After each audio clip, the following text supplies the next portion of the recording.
Mga ate ko, ito yung telescopic folding pan. Ang lakas nito, para siyang stand pan na rin siya.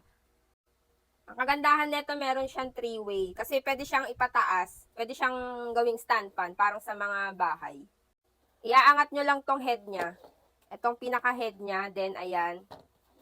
Tapos ito, adjustable yan, pwede pang tumaas yan, kung hanggang saan nyo gusto. Ayan na siya.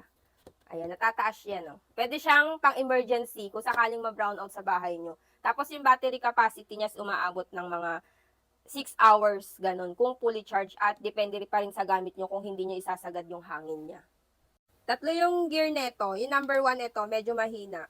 Pero okay na rin yung hangin niya. Number 2, ayan, medyo malakas. And the highest is number 3, sobrang lakas. Para na rin siyang stand fan. Kung gusto nyo makatipid, i-number 2 nyo lang siya. Huwag nyo siyang isagad para umabot ng mga 6 to 8 hours. Tapos yung pinakamataas niya is aabot siya hanggang ganyan. Medyo mataas na rin siya. Ipatong nyo na lang siya sa lamesa. Ang kagandahan na nga dito is aesthetic na siya.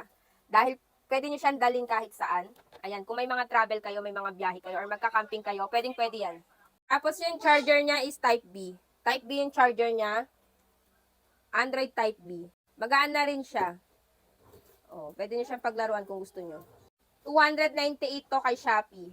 298. So, ibebenta ko lang to ng 200 pesos.